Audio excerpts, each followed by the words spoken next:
ಎರಡನೇದು ಗ್ರಾಮ ಪಂಚಾಯತಿಗಳಿಗೆ ಅತಿ ಹೆಚ್ಚು ಇರ್ತಕ್ಕಂಥದ್ದೇ NREG ಯೋಜನೆ ಇತ್ತು. ಸೊ ಇವತ್ತು ಅದನ್ನು ಯಾವುದೇ ರಾಜ್ಯ ಸರ್ಕಾರಗಳ ಜೊತೆಯಲ್ಲಿ ಸಮಾಲೋಚನೆ ಮಾಡದೆ ಇವತ್ತು ಮಾಡಿರ್ತಕ್ಕಂಥದ್ದು ಸರಿಯಲ್ಲ ಎಂಬುದು ಇವತ್ತು ನಮ್ಮ ರಾಜ್ಯ ಸರ್ಕಾರದ ನಿಲುವಾಗಿದೆ. ಸೊ ಇದರಲ್ಲಿ ಬದಲಾವಣೆಗಳು ಏನಿದೆ ಎಂಬುದು ತಾವು ಈಗಾಗಲೇ ನೋಡಿದ್ರೆ ನಾನು ತಮಗೂ ಡೀಟೇಲ್ಸ್ ಎಲ್ಲ ನಾನು ಕೊಡ್ತೀನಿ. ಇವತ್ತು ಈ ಆ್ಯಕ್ಟ್ ಮಾಡೋದ್ರ ಮುಖಾಂತರ ಯಾವುದೇ ಕಾರಣಕ್ಕೆ ಪಂಚಾಯತಿಗಳಿಗೆ ಯಾವುದೇ ಅಧಿಕಾರ ಇಲ್ಲ.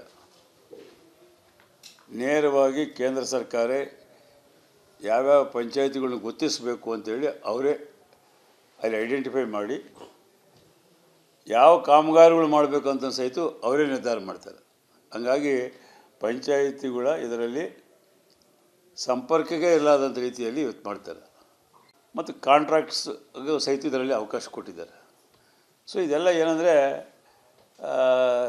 ಲ್ಯಾಂಡ್ ಲಾರ್ಡ್ಸ್ಗೆ ಮತ್ತು ಅದಾನಿ ಅಂಬಾನಿ ಅಂತವರಿಗೆ ಅನುಕೂಲವಾಗುವಂಥ ಪರಿಸ್ಥಿತಿನ ಈಗ ಈ ಆ್ಯಕ್ಟ್ನಲ್ಲಿ ಕಲ್ಪಿಸ್ಕೊಟ್ಟಿದ್ದಾರೆ.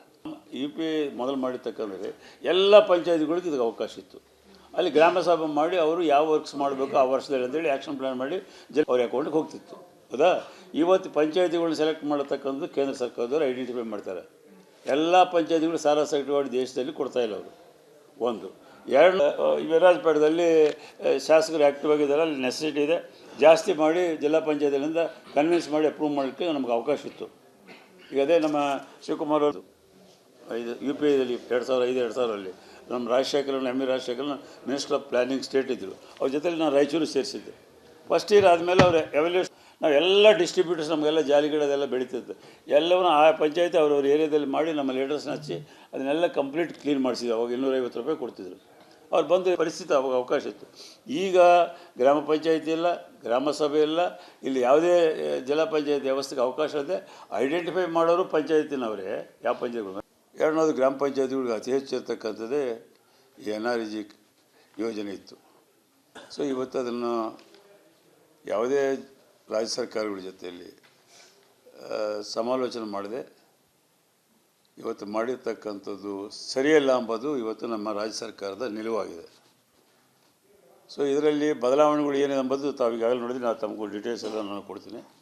ಇವತ್ತು ಈ ಆ್ಯಕ್ಟ್ ಮಾಡೋದ್ರ ಮುಖಾಂತರ ಯಾವುದೇ ಕಾರಣಕ್ಕೆ ಪಂಚಾಯತಿಗಳಿಗೆ ಯಾವುದೇ ಅಧಿಕಾರ ಇಲ್ಲ.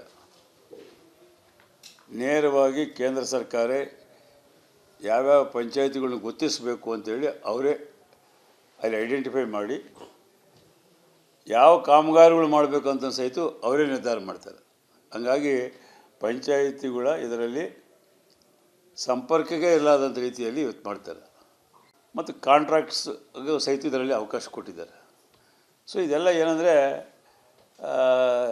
ಲ್ಯಾಂಡ್ ಲಾರ್ಡ್ಸ್ಗೆ ಮತ್ತು ಅದಾನಿ ಅಂಬಾನಿ ಅಂತವರಿಗೆ ಅನುಕೂಲವಾಗುವಂಥ ಪರಿಸ್ಥಿತಿನ ಈಗ ಈ ಆ್ಯಕ್ಟ್ನಲ್ಲಿ ಕಲ್ಪಿಸ್ಕೊಟ್ಟಿದ್ದಾರೆ. UPA ಮೊದಲು ಮಾಡಿರ್ತಕ್ಕಂದರೆ ಎಲ್ಲ ಪಂಚಾಯತಿಗಳಿಗೆ ಇದಕ್ಕೆ ಅವಕಾಶ ಇತ್ತು. ಅಲ್ಲಿ ಗ್ರಾಮ ಸಭೆ ಮಾಡಿ ಅವರು ಯಾವ ವರ್ಕ್ಸ್ ಮಾಡಬೇಕು ಆ ವರ್ಷದಲ್ಲಿ ಅಂತೇಳಿ ಆ್ಯಕ್ಷನ್ ಪ್ಲ್ಯಾನ್ ಮಾಡಿ ಅವ್ರ ಅಕೌಂಟಿಗೆ ಹೋಗ್ತಿತ್ತು. ಹೌದಾ? ಇವತ್ತು ಪಂಚಾಯತಿಗಳನ್ನ ಸೆಲೆಕ್ಟ್ ಮಾಡತಕ್ಕಂಥದ್ದು ಕೇಂದ್ರ ಸರ್ಕಾರದವರು ಐಡೆಂಟಿಫೈ ಮಾಡ್ತಾರೆ. ಎಲ್ಲ ಪಂಚಾಯತಿಗಳು ಸಾರಾಸಗಟವಾಗಿ ದೇಶದಲ್ಲಿ ಕೊಡ್ತಾಯಿಲ್ಲ ಅವರು. ಒಂದು ಎರಡು ವಿರಾಜಪೇಟದಲ್ಲಿ ಶಾಸಕರು ಆ್ಯಕ್ಟಿವ್ ಆಗಿದ್ದಾರೆ, ಅಲ್ಲಿ ನೆಸೆಸಿಟಿ ಇದೆ, ಜಾಸ್ತಿ ಮಾಡಿ ಜಿಲ್ಲಾ ಪಂಚಾಯತಿಗಳಿಂದ ಕನ್ವಿನ್ಸ್ ಮಾಡಿ ಅಪ್ರೂವ್ ಮಾಡೋಕ್ಕೆ ನಮಗೆ ಅವಕಾಶ ಇತ್ತು. ಈಗ ಅದೇ ನಮ್ಮ ಶಿವಕುಮಾರ್ ಅವರು UPAದಲ್ಲಿ 2005-2006 ನಮ್ಮ Rajasekharan ME Rajasekharan minister of planning state ಇದ್ದರು. ಅವ್ರ ಜೊತೆಲಿ ನಾನು ರಾಯಚೂರು ಸೇರಿಸಿದ್ದೆ. ಫಸ್ಟ್ ಇಯರ್ ಆದಮೇಲೆ ಅವ್ರ ಎವ್ಯಾಲ್ಯೂಷನ್ ನಾವೆಲ್ಲ ಡಿಸ್ಟ್ರಿಬ್ಯೂಟರ್ಸ್ ನಮಗೆಲ್ಲ ಜಾಲಿಗಿಡದೆಲ್ಲ ಬೆಳೀತಿತ್ತು. ಎಲ್ಲವನ್ನೂ ಆ ಪಂಚಾಯತಿ ಅವ್ರವ್ರ ಏರಿಯಾದಲ್ಲಿ ಮಾಡಿ ನಮ್ಮ ಲೀಡರ್ಸ್ನ ಹಚ್ಚಿ ಅದನ್ನೆಲ್ಲ ಕಂಪ್ಲೀಟ್ ಕ್ಲೀನ್ ಮಾಡಿಸಿದ್ವಿ. ಅವಾಗ 250 ರೂಪಾಯಿ ಕೊಡ್ತಿದ್ರು. ಅವ್ರು ಬಂದು ಪರಿಸ್ಥಿತಿ ಅವಾಗ ಅವಕಾಶ ಇತ್ತು. ಈಗ ಗ್ರಾಮ ಪಂಚಾಯತಿ ಇಲ್ಲ, ಗ್ರಾಮ ಸಭೆ ಇಲ್ಲ, ಇಲ್ಲಿ ಯಾವುದೇ ಜಿಲ್ಲಾ ಪಂಚಾಯತಿ ವ್ಯವಸ್ಥೆಗೆ ಅವಕಾಶ ಇದೆ. ಐಡೆಂಟಿಫೈ ಮಾಡೋರು ಪಂಚಾಯತಿನವರೇ ಯಾವ ಪಂಚಾಯತಿಗಳು. ಎರಡನೇದು ಗ್ರಾಮ ಪಂಚಾಯತಿಗಳಿಗೆ ಅತಿ ಹೆಚ್ಚು ಇರ್ತಕ್ಕಂಥದ್ದೇ NREG ಯೋಜನೆ ಇತ್ತು. ಸೊ ಇವತ್ತು ಅದನ್ನು ಯಾವುದೇ ರಾಜ್ಯ ಸರ್ಕಾರಗಳ ಜೊತೆಯಲ್ಲಿ ಸಮಾಲೋಚನೆ ಮಾಡದೆ ಇವತ್ತು ಮಾಡಿರ್ತಕ್ಕಂಥದ್ದು ಸರಿಯಲ್ಲ ಎಂಬುದು ಇವತ್ತು ನಮ್ಮ ರಾಜ್ಯ ಸರ್ಕಾರದ ನಿಲುವಾಗಿದೆ. ಸೊ ಇದರಲ್ಲಿ ಬದಲಾವಣೆಗಳು ಏನಿದೆ ಎಂಬುದು ತಾವು ಈಗಾಗಲೇ ನೋಡಿದ್ರೆ ನಾನು ತಮಗೂ ಡೀಟೇಲ್ಸ್ ಎಲ್ಲ ನಾನು ಕೊಡ್ತೀನಿ.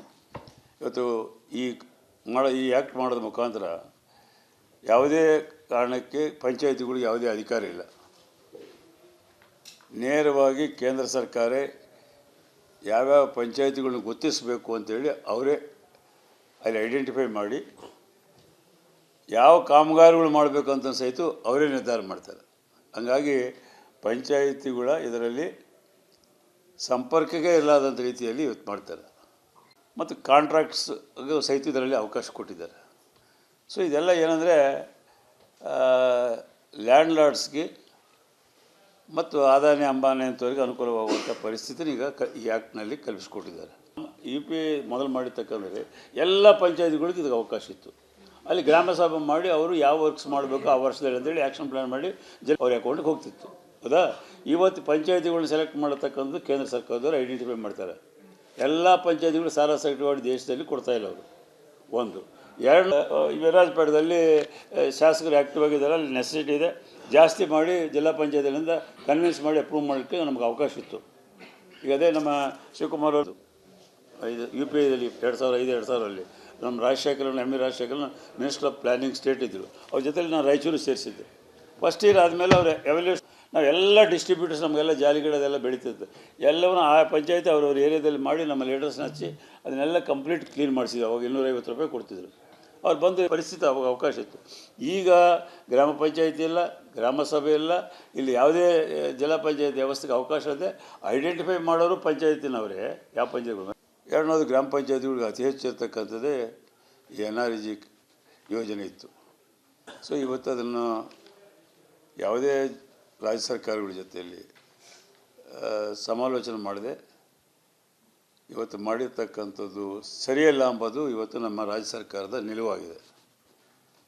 ಸೊ ಇದರಲ್ಲಿ ಬದಲಾವಣೆಗಳು ಏನಿದೆ ಎಂಬುದು ತಾವು ಈಗಾಗಲೇ ನೋಡಿದ್ರೆ ನಾನು ತಮಗೂ ಡೀಟೇಲ್ಸ್ ಎಲ್ಲ ನಾನು ಕೊಡ್ತೀನಿ.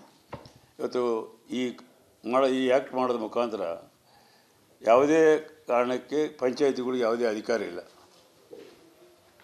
ನೇರವಾಗಿ ಕೇಂದ್ರ ಸರ್ಕಾರ ಯಾವ್ಯಾವ ಪಂಚಾಯತಿಗಳನ್ನ ಗುರುತಿಸಬೇಕು ಅಂತೇಳಿ ಅವರೇ ಅಲ್ಲಿ ಐಡೆಂಟಿಫೈ ಮಾಡಿ ಯಾವ ಕಾಮಗಾರಿಗಳು ಮಾಡಬೇಕು ಅಂತ ಸಹಿತ ಅವರೇ ನಿರ್ಧಾರ ಮಾಡ್ತಾರೆ. ಹಂಗಾಗಿ ಪಂಚಾಯಿತಿಗಳ ಇದರಲ್ಲಿ ಸಂಪರ್ಕಕ್ಕೆ ಇರಲಾದಂಥ ರೀತಿಯಲ್ಲಿ ಇವತ್ತು ಮಾಡ್ತಾರೆ. ಮತ್ತು ಕಾಂಟ್ರಾಕ್ಟ್ಸ್ ಸಹಿತ ಇದರಲ್ಲಿ ಅವಕಾಶ ಕೊಟ್ಟಿದ್ದಾರೆ. ಸೊ ಇದೆಲ್ಲ ಏನಂದರೆ ಲ್ಯಾಂಡ್ ಲಾರ್ಡ್ಸ್ಗೆ ಮತ್ತು ಅದಾನಿ ಅಂಬಾನಿ ಅಂತವರಿಗೆ ಅನುಕೂಲವಾಗುವಂಥ ಪರಿಸ್ಥಿತಿನ ಈಗ ಈ ಆ್ಯಕ್ಟ್ನಲ್ಲಿ ಕಲ್ಪಿಸ್ಕೊಟ್ಟಿದ್ದಾರೆ. UP ಮೊದಲು ಮಾಡಿರ್ತಕ್ಕಂದರೆ ಎಲ್ಲ ಪಂಚಾಯತಿಗಳಿಗೆ ಇದಕ್ಕೆ ಅವಕಾಶ ಇತ್ತು. ಅಲ್ಲಿ ಗ್ರಾಮ ಸಭೆ ಮಾಡಿ ಅವರು ಯಾವ ವರ್ಕ್ಸ್ ಮಾಡಬೇಕು ಆ ವರ್ಷದಲ್ಲಿ ಅಂತೇಳಿ ಆ್ಯಕ್ಷನ್ ಪ್ಲ್ಯಾನ್ ಮಾಡಿ ಅವ್ರ ಅಕೌಂಟಿಗೆ ಹೋಗ್ತಿತ್ತು. ಹೌದಾ? ಇವತ್ತು ಪಂಚಾಯತಿಗಳನ್ನ ಸೆಲೆಕ್ಟ್ ಮಾಡತಕ್ಕಂಥದ್ದು ಕೇಂದ್ರ ಸರ್ಕಾರದವರು ಐಡೆಂಟಿಫೈ ಮಾಡ್ತಾರೆ. ಎಲ್ಲ ಪಂಚಾಯತಿಗಳು ಸಾರಾಸಗಟವಾಗಿ ದೇಶದಲ್ಲಿ ಕೊಡ್ತಾಯಿಲ್ಲ ಅವರು. ಒಂದು ಎರಡು, ವಿರಾಜಪೇಟದಲ್ಲಿ ಶಾಸಕರು ಆ್ಯಕ್ಟಿವ್ ಆಗಿದ್ದಾರೆ, ಅಲ್ಲಿ ನೆಸೆಸಿಟಿ ಇದೆ, ಜಾಸ್ತಿ ಮಾಡಿ ಜಿಲ್ಲಾ ಪಂಚಾಯತಿಗಳಿಂದ ಕನ್ವಿನ್ಸ್ ಮಾಡಿ ಅಪ್ರೂವ್ ಮಾಡೋಕ್ಕೆ ನಮಗೆ ಅವಕಾಶ ಇತ್ತು. ಈಗ ಅದೇ ನಮ್ಮ ಶಿವಕುಮಾರ್ ಅವರು UPದಲ್ಲಿ 2005-2006 ನಮ್ಮ Rajasekharan Rajasekharan minister of planning state ಇದ್ದರು. ಅವ್ರ ಜೊತೆಲಿ ನಾನು ರಾಯಚೂರು ಸೇರಿಸಿದ್ದೆ. ಫಸ್ಟ್ ಇಯರ್ ಆದಮೇಲೆ ಅವ್ರ ಎವ್ಯಾಲ್ಯೂಷನ್ ನಾವೆಲ್ಲ ಡಿಸ್ಟ್ರಿಬ್ಯೂಟರ್ಸ್ ನಮಗೆಲ್ಲ ಜಾಲಿಗಿಡೋದೆಲ್ಲ ಬೆಳೀತಿತ್ತು. ಎಲ್ಲವನ್ನೂ ಆ ಪಂಚಾಯತಿ ಅವ್ರವ್ರ ಏರಿಯಾದಲ್ಲಿ ಮಾಡಿ ನಮ್ಮ ಲೀಡರ್ಸ್ನ ಹಚ್ಚಿ ಅದನ್ನೆಲ್ಲ ಕಂಪ್ಲೀಟ್ ಕ್ಲೀನ್ ಮಾಡಿಸಿದ್ವಿ. ಅವಾಗ 250 ರೂಪಾಯಿ ಕೊಡ್ತಿದ್ರು. ಅವ್ರು ಬಂದು ಪರಿಸ್ಥಿತಿ ಅವಾಗ ಅವಕಾಶ ಇತ್ತು. ಈಗ ಗ್ರಾಮ ಪಂಚಾಯತಿ ಇಲ್ಲ, ಗ್ರಾಮ ಸಭೆ ಇಲ್ಲ, ಇಲ್ಲಿ ಯಾವುದೇ ಜಿಲ್ಲಾ ಪಂಚಾಯತಿ ವ್ಯವಸ್ಥೆಗೆ ಅವಕಾಶ ಇದೆ. ಐಡೆಂಟಿಫೈ ಮಾಡೋರು ಪಂಚಾಯತಿನವರೇ. ಯಾವ ಪಂಚಾಯತಿಗಳು?